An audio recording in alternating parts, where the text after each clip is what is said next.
नमस्कार, मैं हूं आपके साथ मयंक। तो देखिए, ईरान की तरफ से एक बड़ी जंग की तैयारी शुरू हो चुकी है। अब ऐसा क्यों कहा जा रहा है, इसके बारे में आपको समझना होगा।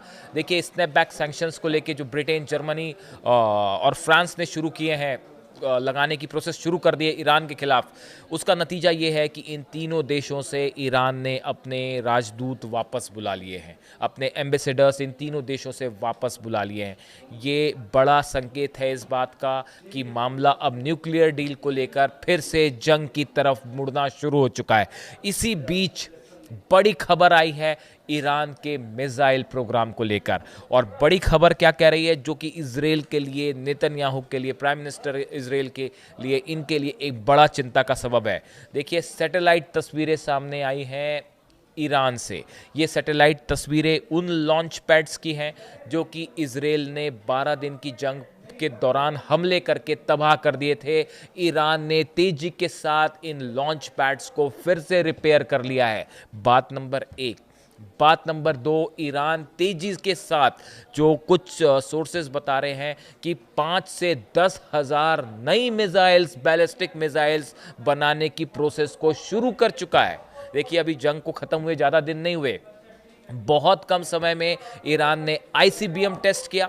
ईरान ने इसके पहले एक मिलिट्री एक्सरसाइज की थी, उसमें उसने अपने खुद की कई मिसाइल्स टेस्ट की थी और उसकी तस्वीरें भी सामने आई थी। और अब जो सैटेलाइट तस्वीरें आई हैं वो बता रही हैं ईरान ने अपने लॉन्च पैड्स तेजी से दुरुस्त कर लिए हैं, जो इंफ्रास्ट्रक्चर को नुकसान हुआ था वो मजबूत कर लिया है, और तेजी के साथ नई बैलिस्टिक मिसाइल्स बन रही हैं, जो कि ईरान का सबसे बड़ा हथियार है, मिसाइल्स। अब इन मिसाइल्स को लेकर जो खबर निकल के सामने आई है, ये वाकई इजराइल के लिए एक परेशानी का कारण है।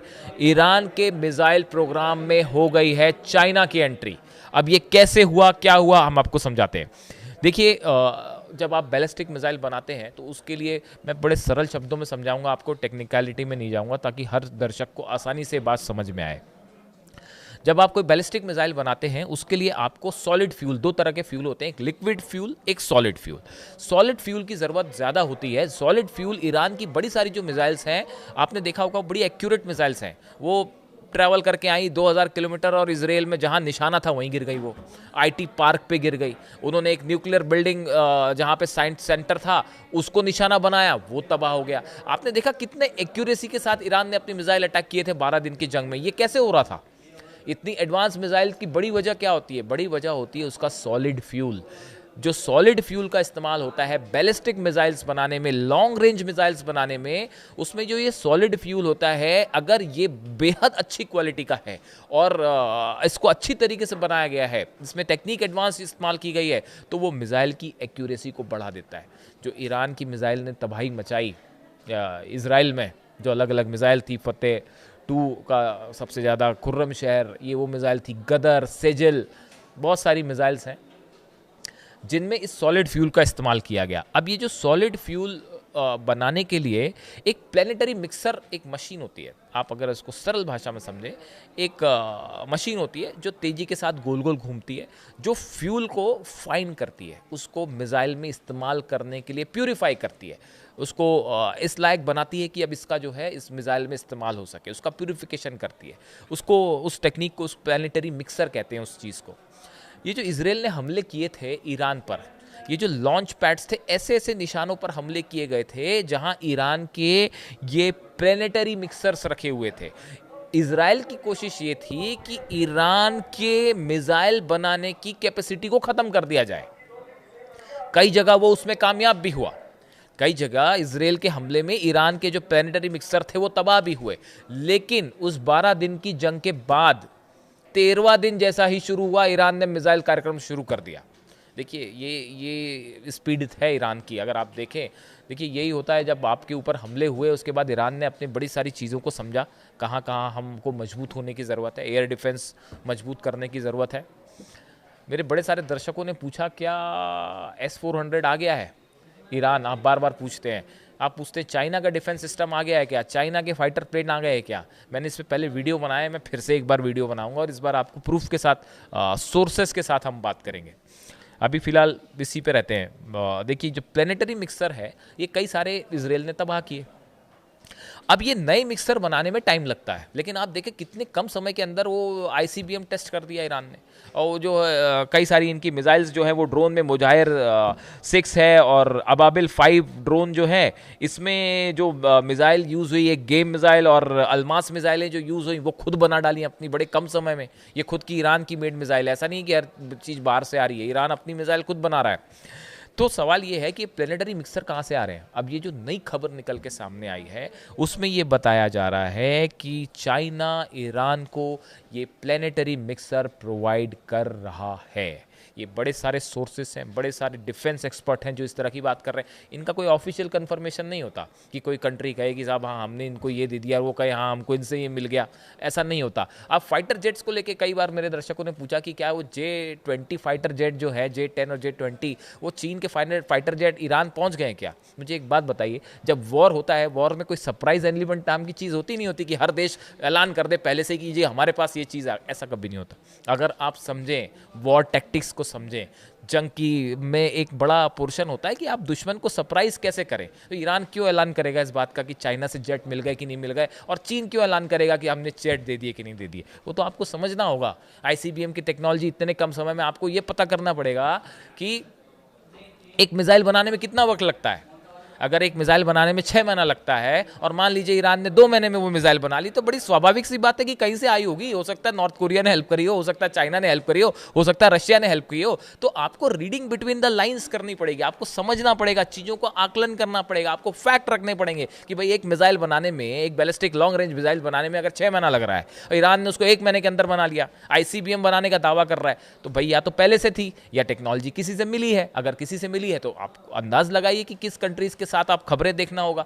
तो इस तरह के स्पेकुलेशन होते हैं, तो कई चीज़ों के दावे नहीं होते, वो आपको समझने की बात होती है और उसका कभी अनाउंसमेंट भी नहीं होता।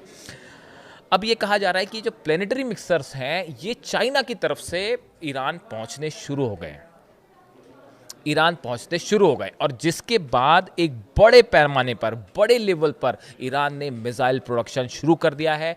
इस आस में कि, इस आशंका में भी कि कभी भी न्यूक्लियर प्रोग्राम को लेकर फिर से ईरान पर हमले की कोशिश हो सकती है।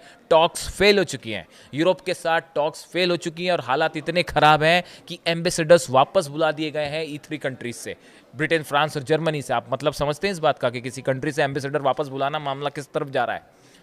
टॉक्स पूरी तरह से खत्म है। ईरान के राष्ट्रपति की तरफ से कहा गया कि अगर हम मिसाइल नहीं बनाएंगे तो इजराइल से रक्षा कैसे करेंगे। फ्री हैंड है ईरान के साइंटिस्ट को मिसाइल प्रोग्राम पे काम करने का। न्यूक्लियर प्रोग्राम को लेकर मैंने पिछले वीडियो में बताया 8 न्यूक्लियर प्लांट्स बनाने की रूस के साथ डील हो चुकी है। इस सिचुएशन में अब जो सैटेलाइट तस्वीरें आई हैं ये बताती हैं ईरान ने लॉन्च पैड्स तैयार कर लिए हैं और ये जो मिक्सर मिसाइल फ्यूल बनाने का जो एजेंडा है पूरा, ये चीन की मदद से तेज़ी से आगे बढ़ रहा है। इस तरह के सोशल मीडिया पे दावे हो रहे हैं। अगले चंद महीनों के अंदर, और महीने भी शायद मैं ज़्यादा कह रहा हूँ, आप देखिए अगले 15 से 20 दिन के अंदर, हमने आपको पहले ही कहा था, मेरा और नीलू का जो वीडियो था हमने उसमें आपको बताया था 12 दिन की जंग के पहले कि अगले 48 घंटे में कुछ भी हो सकता है। और आप देखिए, आप पुराने वीडियो उठा के देख लीजिए, एकदम एक्यूरेट 48 घंटे के अंदर हमला कर दिया था इसराइल ने। हमने हमेशा ये बात कही कि ईरान जो है वो चुप नहीं बैठेगा। पहली बार जब 180 मिसाइल बाटी हमले हुए थे उसके चंद दिनों पहले हमने कहा था ईरान जो है वो जिस तरह से हमले हो रहे हैं हिजबुल्लाह के पे, लेबनान में जिस तरह से हमले हो रहे हैं, ईरान चुप नहीं बैठेगा, जवाब देगा। और वही हुआ। 180 से ज़्यादा बैलिस्टिक मिसाइल ईरान ने पिछली बार फायर करी, जो पहली बार जो हमला था। उसके बाद 12 दिनों की जंग में तो झड़ी लग गई। हमारे पे सवाल उठे कई बार कि क्या आप ईरान की मिसाइल्स के बारे में दावा कर रहे हैं। देख लिया ना सबने, दुनिया ने, ईरान की मिसाइल क्या हमला कर सकती है। खैर, तो अभी जो ये सिचुएशन है कि जिसमें नई खबरें निकल के आ रही हैं सैटेलाइट इमेज से कि ईरान जो है वो तेज़ी से मिसाइल प्रोग्राम आगे बढ़ा रहा है और चीन की एंट्री है, ये एक बड़ी तैयारी के रूप में देखा जा रहा है। खासकर ये न्यूक्लियर टॉक्स फेल होने के बाद इसको अब फेल होना ही कहा जाएगा। अली खामेनी साहब ने साफ कह दिया है कि कोई फ़ायदा नहीं है अमेरिका से बात करने का, कोई फ़ायदा नहीं है यूरोपियन देशों से इस मुद्दे पर बात करने का। मिसाइल प्रोग्राम हम नहीं रोकेंगे। और जो विदेश मंत्री हैं ईरान के अब्बास अराक्ची साहब, उन्होंने इस तीनों देशों से राजदूत जो वापस बुलाए हैं उसके बाद कहा है कि ईरान हर सूरत में अपनी सॉवरेंटी की, अपनी संप्रभुता की, अपनी आज़ादी की रक्षा करेगा। इसके लिए जो करना होगा करेंगे। मतलब आप समझ रहे हैं ना, जो करना पड़ेगा क्या करेंगे। ईरान एक बड़ी जंग के लिए तैयार है, जो कभी भी एक चिंगारी के साथ शुरू हो सकती है, और फिर मुद्दा होगा न्यूक्लियर प्रोग्राम। अब ये इंतज़ार है कुछ दिनों का, अब देखना है कितने दिनों में ये जंग शुरू होती है। लेकिन ये बात ज़रूर है कि न्यूक्लियर प्रोग्राम को लेके एक डेड एंड पे मामला पहुंच गया है, जो अली खामेनी साहब कह रहे हैं कि इस पे आगे बढ़ना अब मुश्किल है। इससे जुड़ी जो भी जानकारी होगी आप तक पहुंचाएंगे। Thank you so much.